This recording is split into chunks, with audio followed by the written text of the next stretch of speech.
बिस्मिल्लाहिर्रहमानिर्रहीम। आज हम एक्सरसाइज 9.2 क्वेश्चन नंबर 4 सॉल्व करेंगे।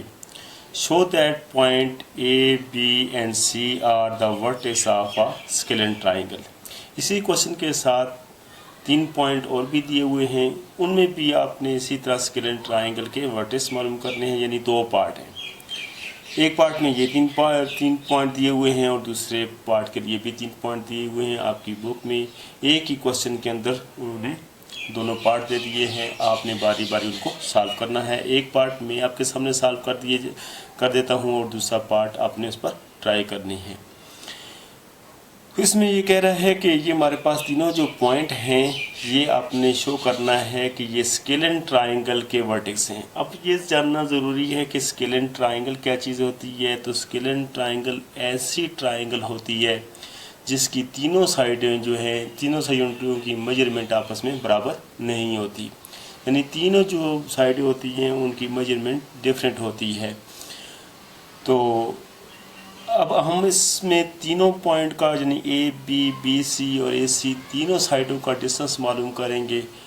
तो अगर तीनों साइडों का डिस्टेंस जो है अगर मुख्तलिफ आ गया तो इसका मतलब ये है ये स्केलेन ट्राइंगल के वर्टेक्स हैं, क्योंकि स्केलेन ट्राइंगल के वर्टेक्स में ये साइडों में तीनों साइडें जो है मेजरमेंट में एक दूसरे से मुख्तलिफ होती हैं।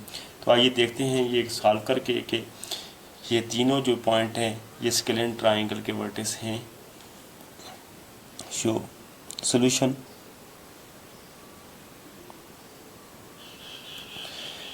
यानी हमारे पास पहले एक ट्राइंगल भी ड्रा करके देख लेते हैं ताकि आपको आसानी से समझ आ जाए। ये हमारे पास एक ट्राइंगल हम ड्रा करते हैं।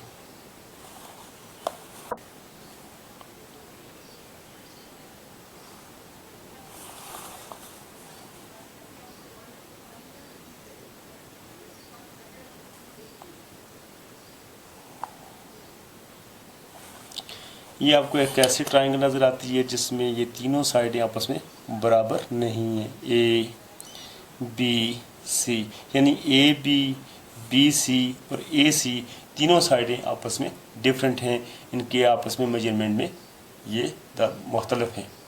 तो इसी तरह हम जो है ए बी का डिस्टेंस फाइंड करके देखते हैं क्या हमारे पास आता है। इसी तरह बी सी का और ए सी का, तो अगर तीनों का डिफरेंट मुख्तलिफ आया तो इसका मतलब ये है कि ये स्केलेन ट्राइंगल के वर्टेक्स हैं।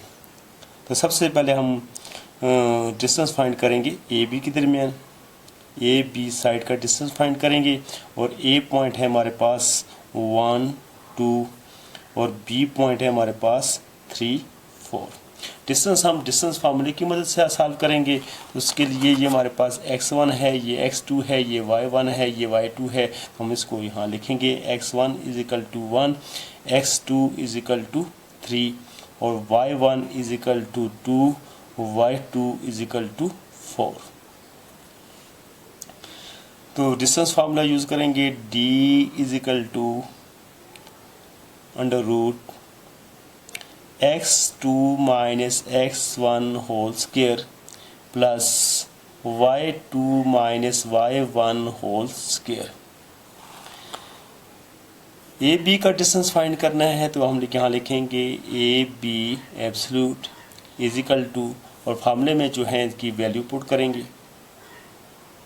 x2 हमारे पास है 3 माइनस x1 है हमारे पास 1 होल स्क्वायर प्लस y2 है हमारे पास 4 माइनस y1 है हमारे पास 2 whole square. A B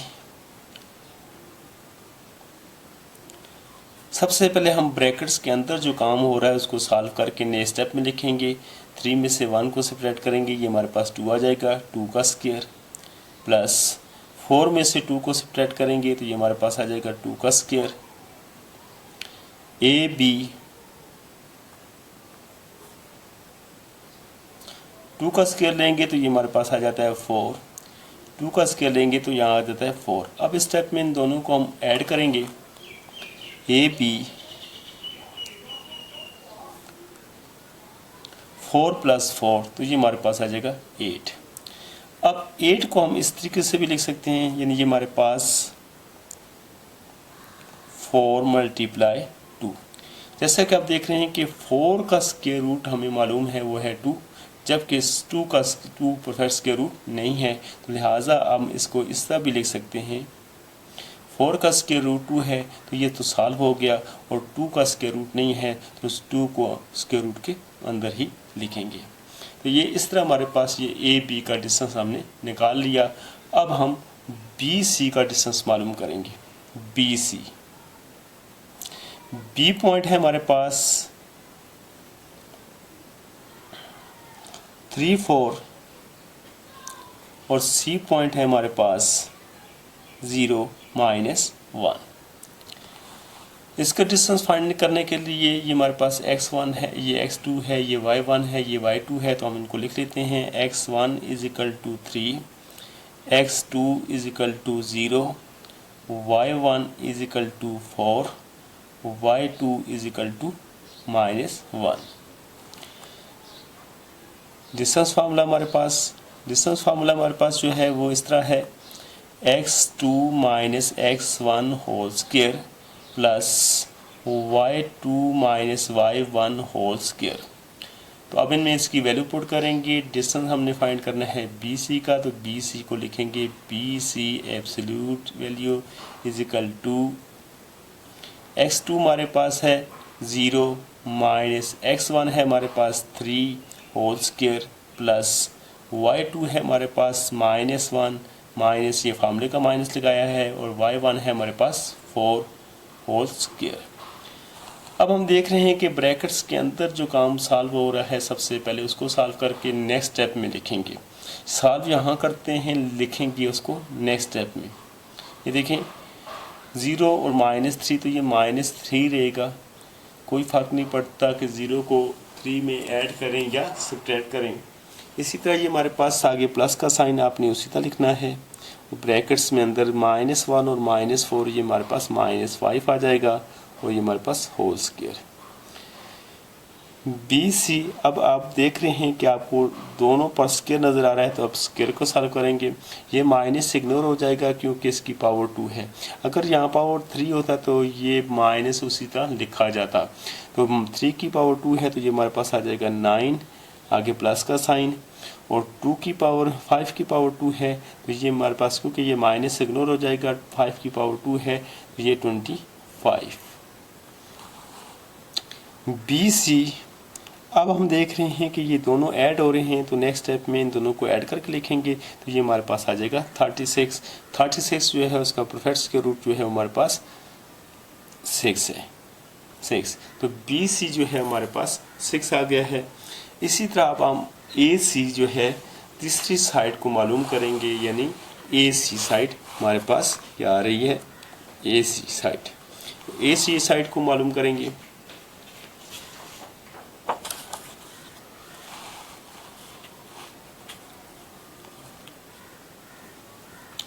AC side मालूम करनी है। A पॉइंट है हमारे पास,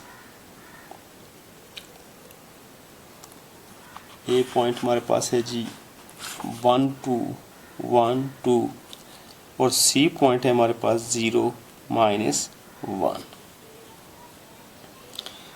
AC का डिस्टेंस फाइंड करने के लिए उसी तरीके से बार बार हम कर रहे हैं। ये बात आपको अच्छे तरीके से समझ आ जानी चाहिए कि ये x1 है, ये x2 है, ये y1 है, ये y2 है।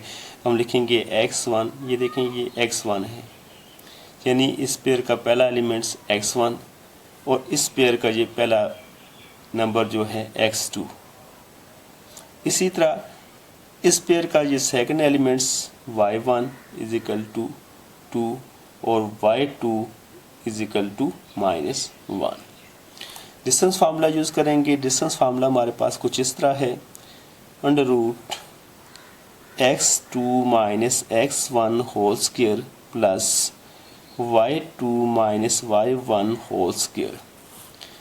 AC के दरमियान हमने डिस्टेंस फाइंड करना है। AC एब्सोल्यूट = इनकी वैल्यू पुट करेंगे, तो वैल्यू पुट करने के लिए x2 हमारे पास है 0, माइनस का साइन हमने उसी तरह लगाना है। x1 हमारे पास है 1 होल स्क्वायर प्लस y2 है हमारे पास -1, आगे ये माइनस फार्मूले का हर सूरत में अपनी जगह उसी तरह लगाना है। y1 है हमारे पास 2 होल स्क्वायर। अब हम ब्रैकेट्स के अंदर सॉल्व करेंगे। AC -1 0 में से -1 निकालें या 0 को किसी चीज़ में ऐड करें या सब्ट्रैक्ट करें तो कोई फ़र्क नहीं पड़ता। ये -1 ही हमारे पास इस तरह का 1 -1 का स्क्वायर प्लस ये हमारे पास दोनों माइनस की रकम है, -1 और -2 ये हमारे पास -3 हो जाएंगे। यानी टोटल माइनस कितने हैं, -1 और -2 -3। अब हम देख रहे हैं कि ये स्क्वायर है, आप स्क्वायर फाइंड करेंगे।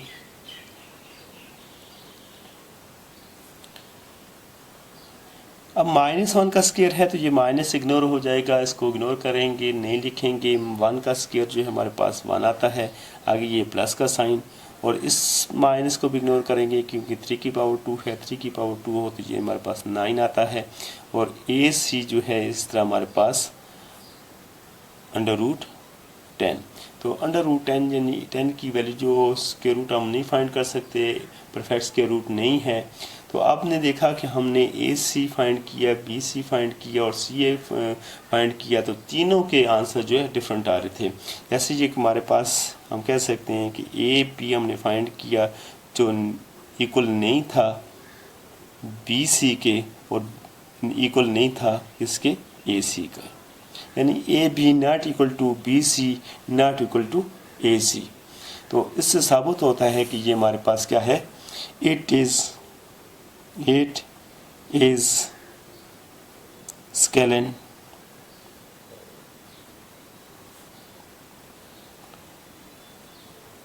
ट्राइंगल।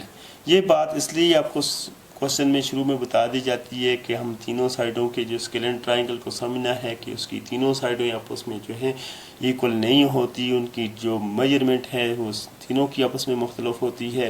तो अगर ये बात समझ आए तो भी ये बात इसको मालूम करते हुए पता चलता है कि जो ही हम डिस्टेंस फार्मूला अप्लाई करेंगे तो तीनों साइडें यानी तीनों पॉइंटों के दरमियान निकालेंगे, AB, BC और CA के दरमियान निकालेंगे, तीनों साइडों का डिस्टेंस निकालेंगे, वो डिस्टेंस जो है वो सबका मुख्तलिफ आएगा।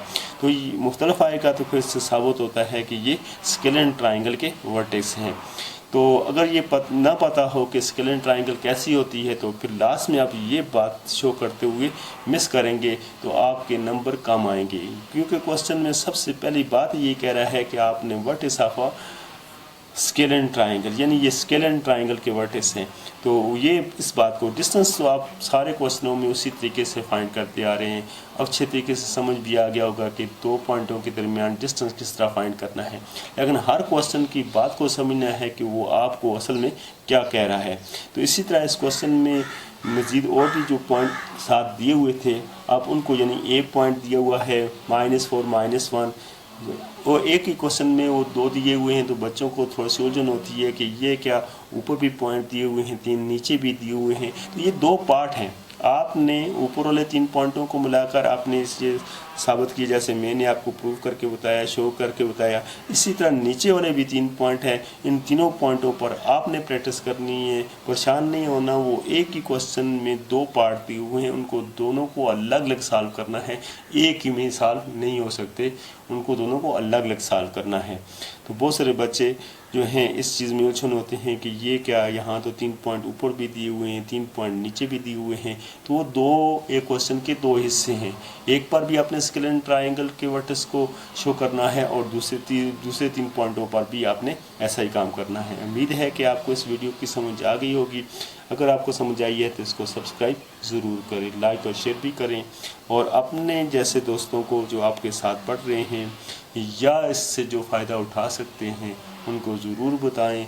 आप भी इस कार्य खैर में हिस्सा लें। Thank you ji.